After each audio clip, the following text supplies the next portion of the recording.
Yan, maliwanag na po para sa ating mga senior citizen. Ang question na lang po, ano po ba ang online registration?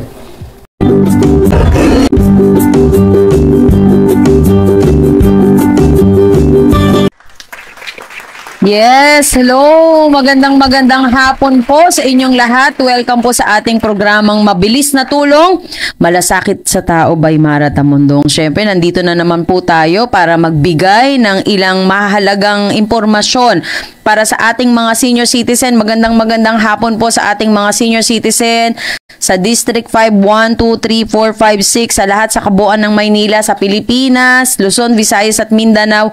Worldwide, umaabot na po ang ating coverage. Siyempre, magandang hapon po sa ating mga OFW na wala pong tigil, na talaga nagpupursige at tumutulong para po matulungan ng bawat Pilipino dito, yung mga pamilya nila. At siyempre, nakakatulong po kayo sa ekonomiya ng ating bansa, na kung saan ngayong araw po na ito, tututukan po natin, talakayin po yung kaliwanagan ng ating mga senior citizen para sa kanilang karapatan at mga benepisyo. Siyempre, higit sa lahat, dapat po, kahit alam na natin kung ano yung meron tayo, kung ano yung gagawin natin, mas maigi po na ito po ay maipaliwanag sa lahat, dahil siyempre, hindi naman po lahat ng tao nakakaintindi kaagad.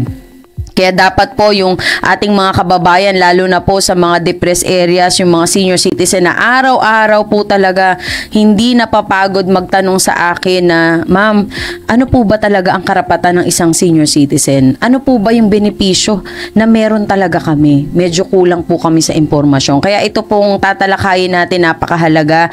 Sana po tutukan ninyo, makinig po tayo ng husto, dahil syempre ito po ay isang malaking karangalan para sa atin na binisita po tayo ng ating National Commission of Senior Citizen na syempre magpapaliwanag po ng ilang programa, ano ba talaga yung karapatan, benepisyo po na napapaloob para dito sa online registration. Umpisahan ko na po kaagad. Direct to the point kaagad, wala nang pasintabi, dahil syempre isang oras lamang po tayo. Nandito po ang abogado po ng National Commission. Ang babata pa Diyos ko, parang sama po ako sa grupo ninyo, mga grupo ng mga bata, pero malawak ang pangunawa para sa pagtulong. Andito po ang ating abogado po, si Attorney Aldrin Alba. Welcome po sa show. At salamat po, Ma'am Mara. Yes, at syempre andito po yung kanyang kasamang gwapong-gwapo rin. Aba talaga naman, no? Kung hindi lang nakasalamin si Mr. Alex Tayaw. Magandang hapon po. Magandang umaga po. Ayan, ay, hapon, ayan. Syempre, andito po tayo para kahit papaano ma-share din po natin sa ating mga kababayan yung talaga bang ano ba talaga po yung karapatan ng mga seniors. Sa dami po nating karapatan, minsan, hindi natin nalalaman kaagad. Dahil nga, syempre, minsan, basta 20% discount, okay na sa kanila. So, dito po ipaliwanag po natin ano ba talaga po yung napapaloob sa karapatan ng ating mga senior citizen at yung kanilang benepisyo po. Yun. Base po sa batas, syempre alam naman po natin yung 20% discount na binibigay po sa mga serbisyo ng at mga goods at services po na binibigay po ng mga establishment. And then nadyadyaan po yung 5% discount para sa mga groceries po sa basic and prime commodities. Okay?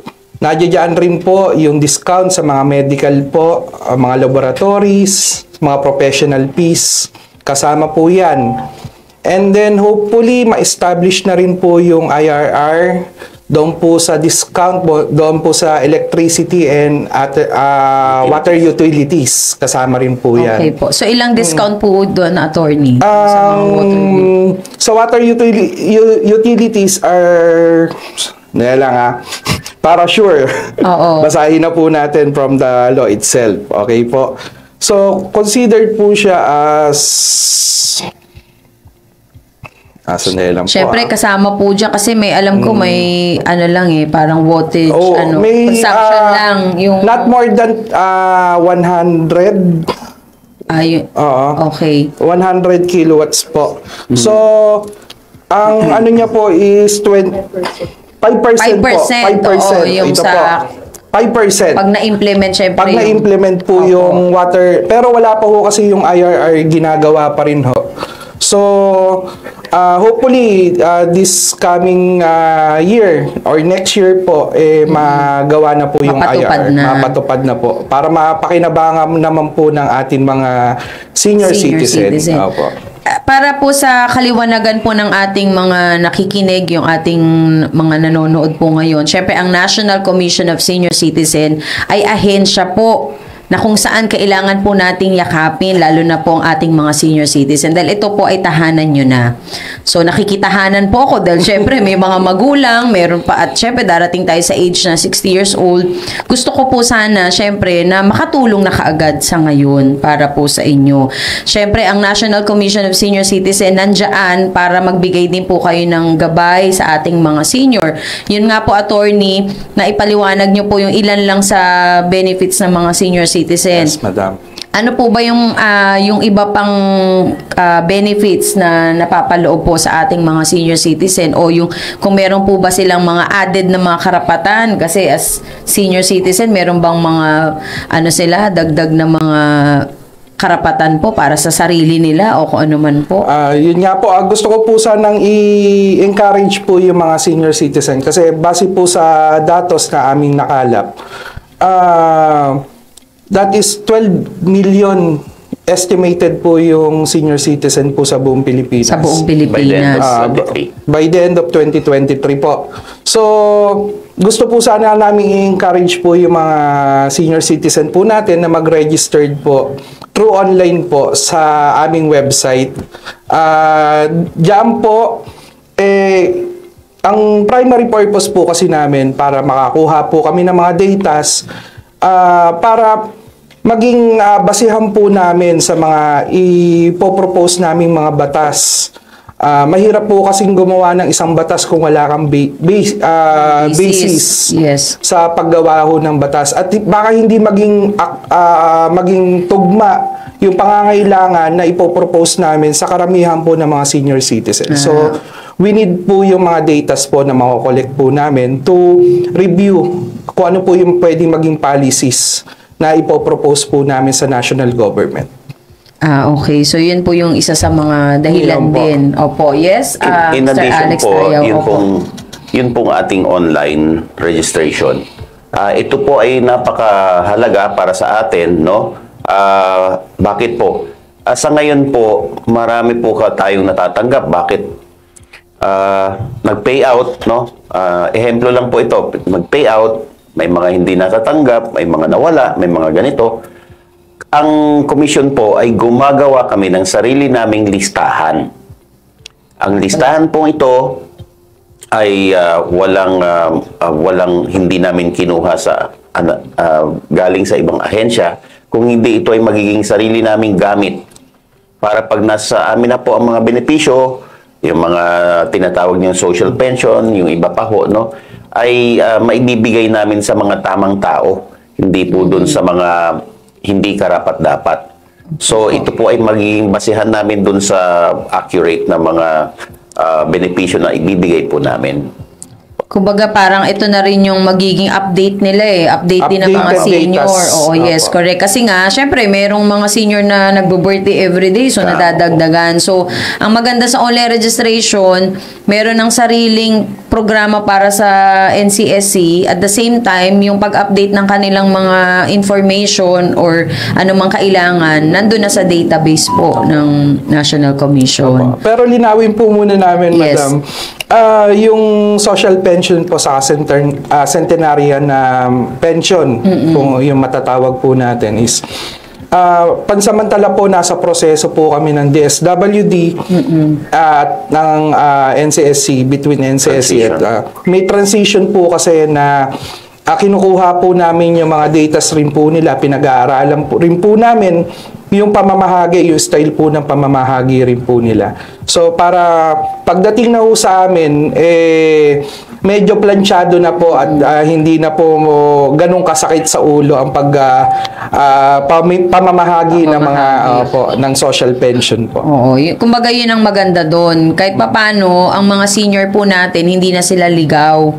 Kasi most of the time, yung mga senior natin, pag tumungtong na ng senior at meron silang kailangan, ang tanong kaagad, saan ba ako lalapit? Ano ba ang gagawin ko? Kasi syempre nga naman, wala pang talagang sariling ahensya. Pero ito pong NCSC, National Commission of Senior Citizen, talagang nakadesign or yung programa ay talagang nakalaan para sa ating mga senior citizen. So ngayon po, ibig sabihin po, naka-tie up pa kayo sa DSWD for the meantime dahil hindi pa po kompleto yung only registration ng mga senior? Hindi po siya naka-tie up.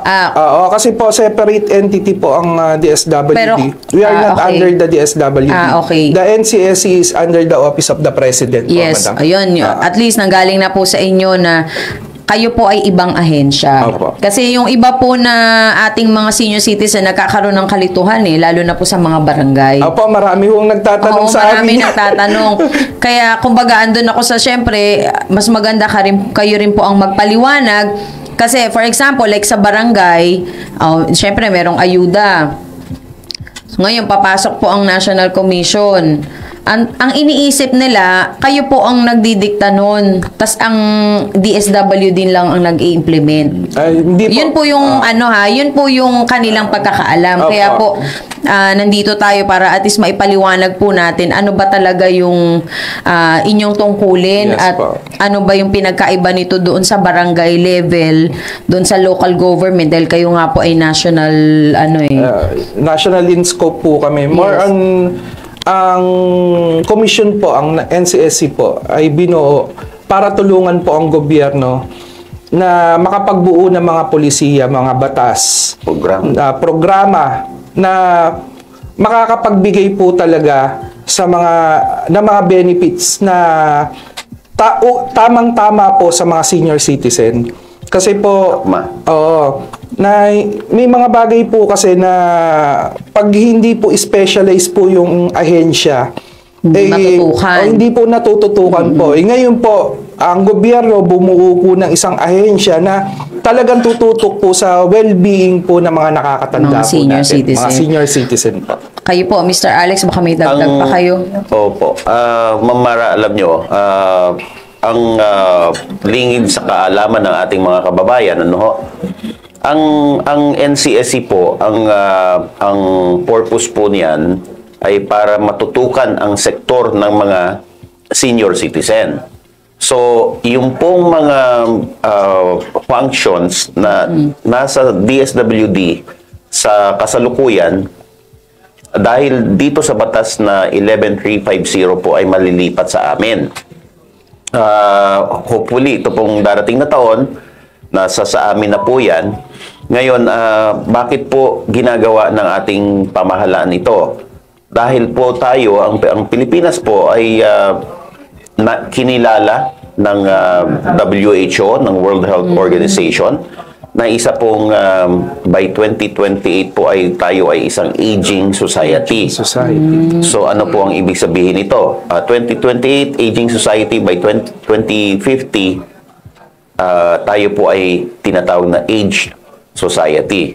Ano pong ibig sabihin? Ang lipunan po natin ay mas humahaba ang buhay ng ating mga kababayan.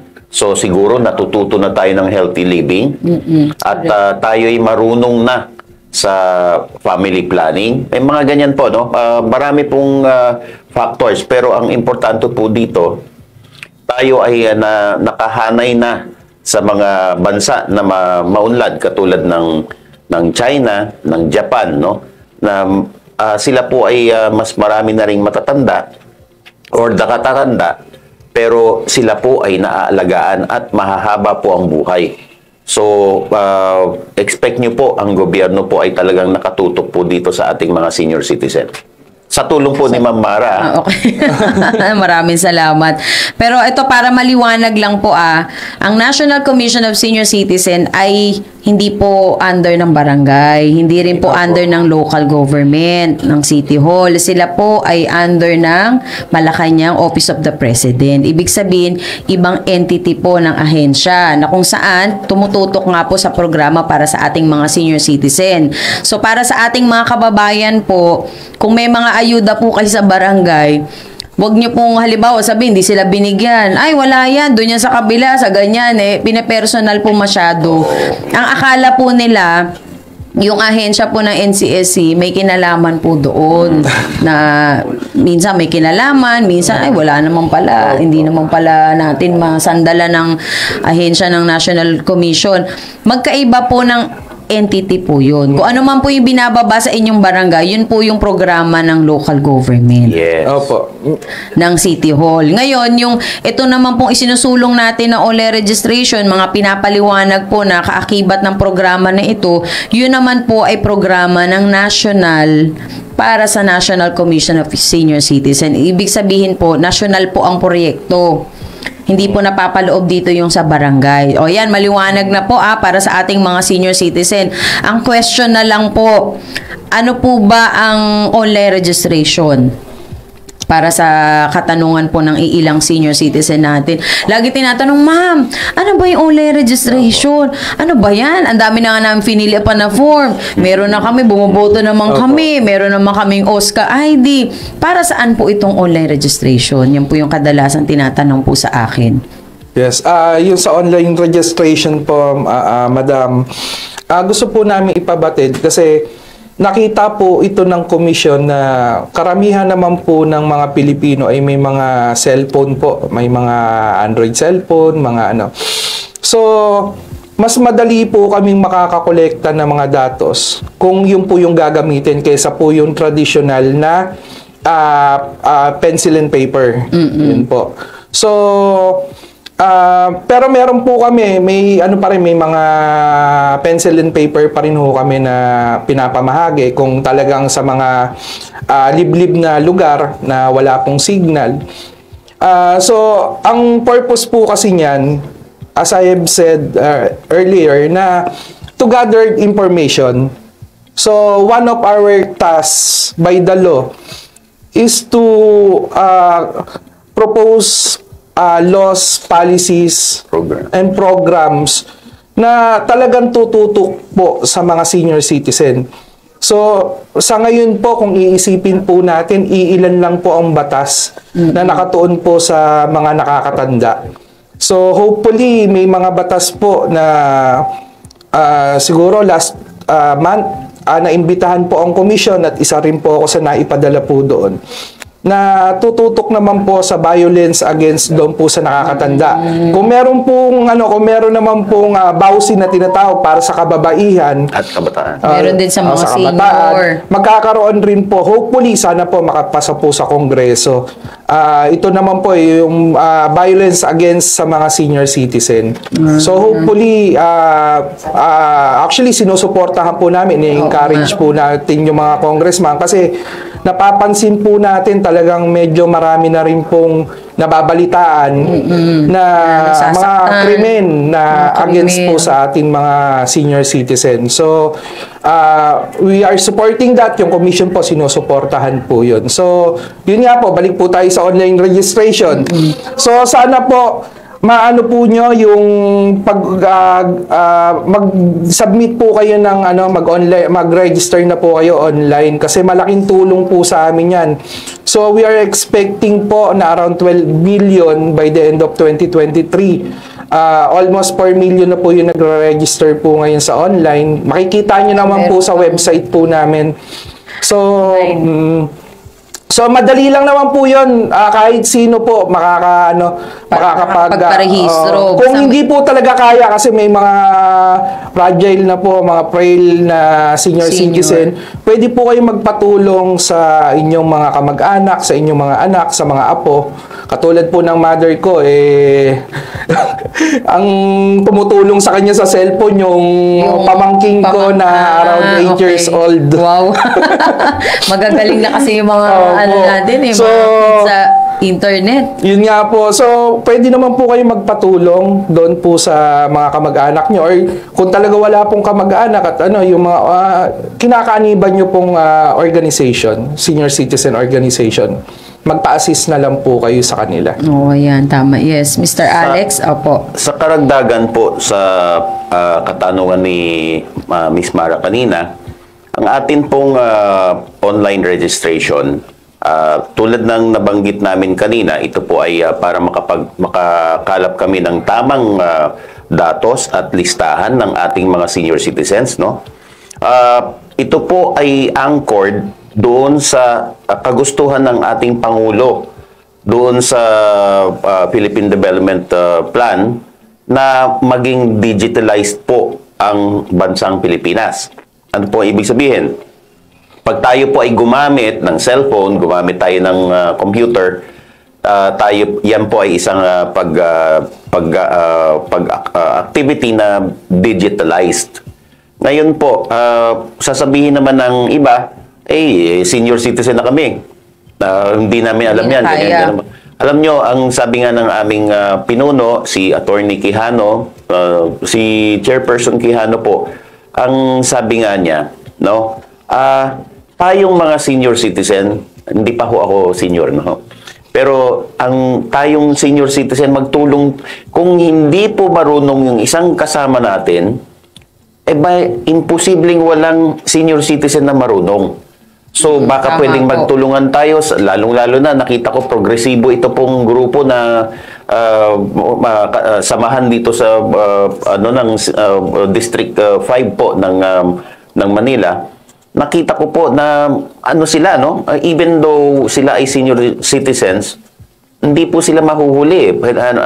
Ngayon, kung hindi man po, no, mag-umpisa po tayo sa ating mga kapamilya.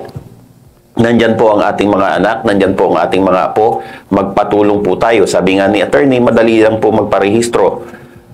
Ngunit, kung sakali po na talagang wala rin, no, sa ng pamilya, ang pinaka-basic po dapat ay yung ating mga barangay. Ang ating pong mga barangay, tulad po, ako po ay, kung hindi nyo na itatanong, ay dati po akong konsel ng Manila, dito po sa Tres, sa Distrito 3. Ang ginawa po namin, kinausap ko po ang aming kapitan, tawagin nyo ang lahat ng senior citizen, pumunta sa barangay, tulungan nating marehistro. Hindi naman po sa pagmamayabang, yung aming pong barangay ay hindi man 100%, close to 100% nakarehistro po online. So, ang barangay po ang pinakamagandang pwedeng tumulong dito dahil yun ang unang-una pong sangay ng gobyerno na nandun sa grassroots. Katwang po nila ang mga asosasyon na katulad ng magkakasamang mga senior. Kaya po, dapat ito po ay tulong-tulong, hindi po dapat ito maging puwang para tayo ay mag-isip ng hindi maganda. Naghahati-hati po eh. Sana po magtulong-tulong po tayo. Ina-encourage po natin yon. Okay, ayan, nananawagan na tuloy yung National Commission of Senior Citizen. Alam po ninyo, dahil ako po, 2 taon na po ako bumababa sa mga barangay. So, ang talagang kailangan, yung barangay po, tumulong talaga sa lahat ng programa. Kasi yan ang pundasyon natin sa baba. Basic, very basic. Kumbaga, nandyan yung laylayan, nandyan yung masa. So, syempre, inaasahan po natin na ang unang tutulong talaga, yung mga barangay. Kaya kailangan po siguro. Kaya ako talaga, ito po, tumutulong ako sa National Commission of Senior Citizen para sa online registration. Ang ginagawa ko po, bago kami mag-umpisa, pinapaliwanagan ko sa barangay kung ano ba ang programa, para saan, at ano ba ang benepisyo makukuha nito. Kulang lang po kasi sa information dissemination ng ating mga kababayan. Pero once na sila ay napaliwanagan, very agree sila na tama yung ginagawa po na bumaba sa bawat barangay. Kaya liliwanagin ko lang po sa ating mga kababayan ngayon na nandito po ang National Commission of Senior Citizen. Pinapaliwanag po nila yung mga benefits ninyo, yung mga karapatan po ninyo, at ano ba ang magandang maidudulot ng online registration. Siyempre, nakinig tayo. Yung online registration, para magkaroon ng database, database na ang ating mga senior, para mas madali ng may mga records na, may information na, kasi digitalized na nga po tayo. Cellphone nga, sobrang high-tech na. Minsan, di ko na rin masundan. What more pa yung ating mga senior citizen, na kaya po natin kailangan silang gabayan, tulungan, kasi para updated, mabilis din mag-update ng kanilang info. At the same time, ang National Commission of Senior Citizen, magkaroon din sila ng basis para sa mga programa na gagawin po ninyo para sa mga senior citizen. Ano po ba yan? Siyempre, yung health insurance ninyo na ibinaba na rin at binigyan ng pondo ng ating mahal na Pangulong Bongbong Marcos, yung 43 billion para sa health insurance ng mga senior citizen na hindi naman lahat kayang akuin po ng lokal. Kaya nga meron tayong national, meron tayong program katulad ng ahensya po ninyo kasi yung hindi na makakaya ng local, magiging katuwang nila yung national. Tama po. Nagtutulungan Kailangan kasi dahil sa dami rin ng mga senior citizen, imagine kung 12 million ang senior citizens, ngayon lang yan, bukas madadagdagan na naman, another na naman. What more ako din, magsi-senior din ako, madadagdagan na naman. Ang solusyon lang po dyan, dapat yung programa maibaba at maituloy-tuloy po natin dahil sa susunod na mga generation, dapat makinabang din sila. Tama. So ito naman pong ginagawa ng National Commission of Senior Citizen, pagtugon lamang po sa ating mga senior citizen na syempre wala naman pong yumakap sa atin ng mahabang panahon. Kaya napakaganda po ng ahensya na to, katulad nga po ng sinasabi ko, lagi nating yakapin ng National Commission of Senior Citizen dahil magaganda po yung mga programa. Nung nagkausap po kami ni Attorney Franklin M. Quijano na ipaliwanag niya rin po sa akin ano ba talaga yung plano at mga programang gagawin. Kumbaga, hindi natin pwedeng limitahan kasi ang isang senior. Bakit? Kasi yan ang head of the family. Diyan nag-umpisa yung ating salinlahi.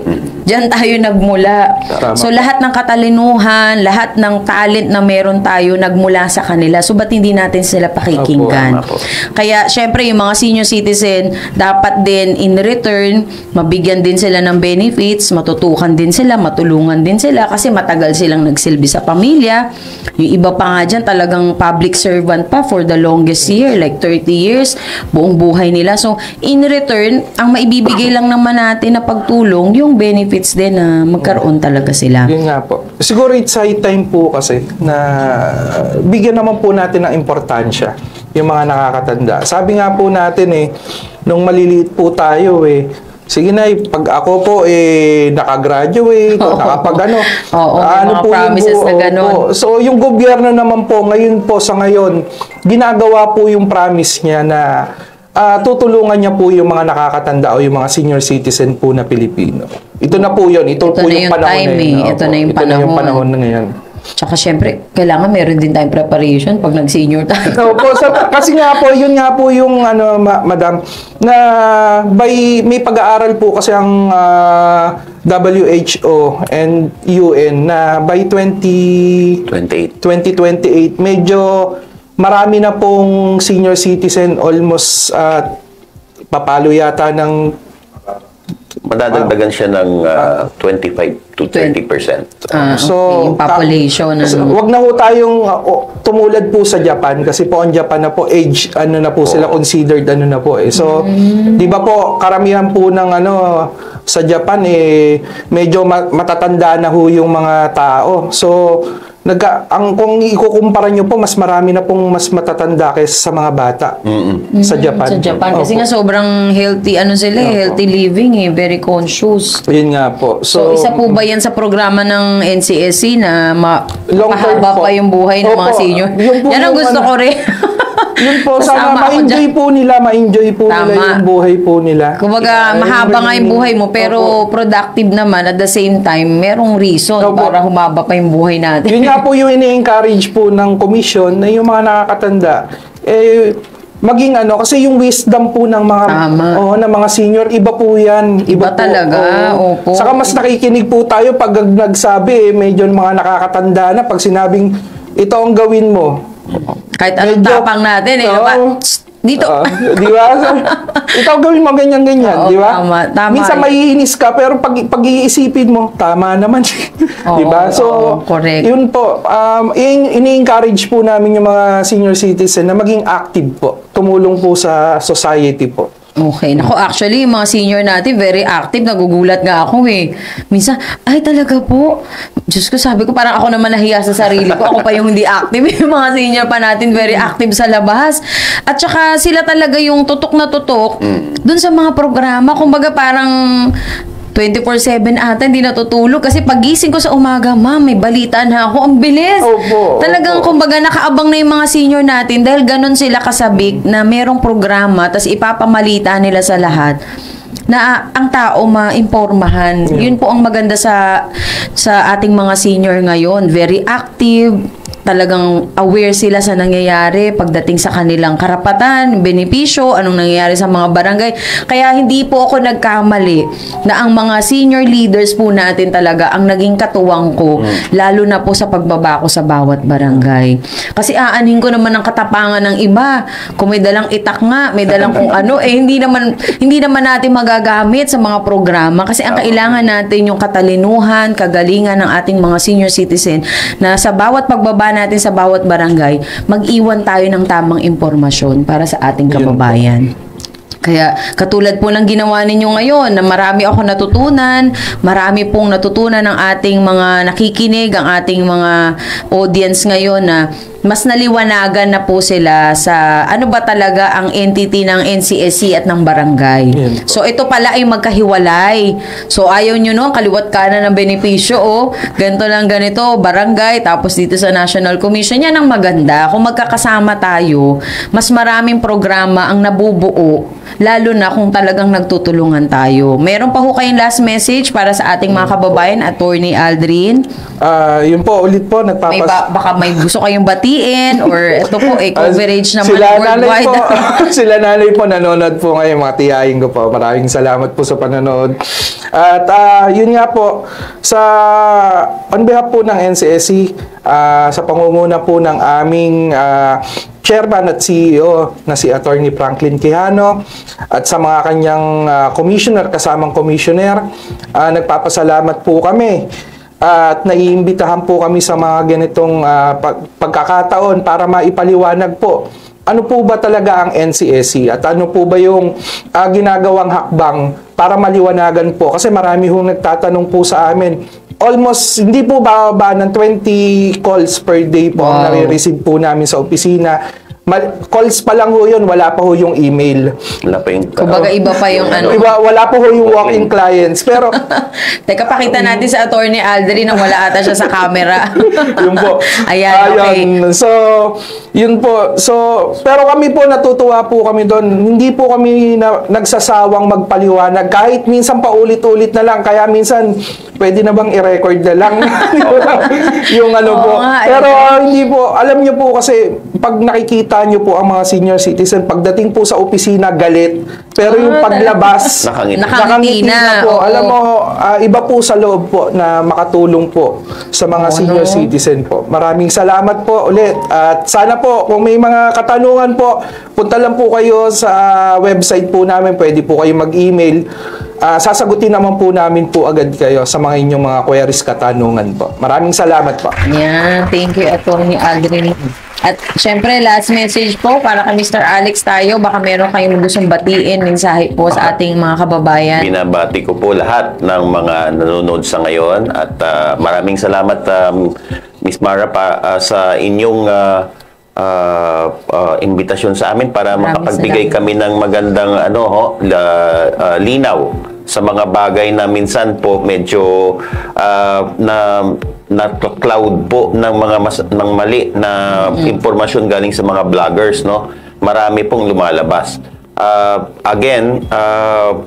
Ang commission po ay hindi kami po nagmamalaki or nakikipag-away sa ibang sangay ng gobyerno.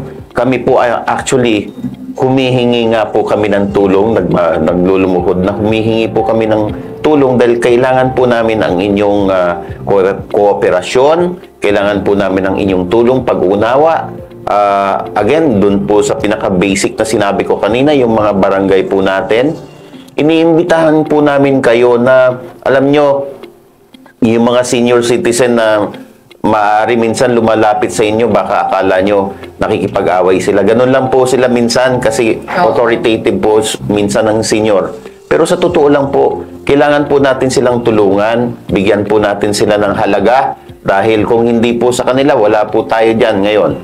Maniwala po kayo, bandang huli, marirealize po ninyo, oo nga, kailangan nating lingapin ng ating mga senior citizen. So, salamat po at may mga katulad ng ganitong mga forum po, mga at sa mga organisasyon at sa mga taong katulad po ni Miss Mara, dahil kami po ay at least nabibigyan po ng pagkakataon para po magbigay po kami ng kung ano po yung tunay na hangarin ng National Commission of Senior Citizens po. Maraming salamat po. Maraming salamat. Ayan. Thank you so much. Very well said po. At least nagkaroon tayo ng kaliwanagan. Siyempre ako naman lahat ng support ibibigay ko po sa National Commission of Senior Citizen. Hindi na ho natin lilimitahan ang ating sarili. Kasi ito na yung chance natin Minsan lang to dumating na tayo makatulong sa ating kapwa. So lahat ibibigay ko, lahat ng support. Kung kailangan ko bumaba sa lahat ng barangay, kung kinakailangan po talaga makatuwang ninyo ako para maipakala po ang online registration, lahat po yan ay gagawin natin. Bilang isang ako po ay anak din at bilang ako rin po ay magulang, gusto ko po magkaroon ng seguridad ang ating mga senior citizen. Kaya maraming salamat. Thank you so salamat much. po. Na-appreciate po ng NTSC po yung mga ginagawa niyo po doon sa lugar niyo po, madam. Maraming Okay. salamat po. Thank you din po dahil sa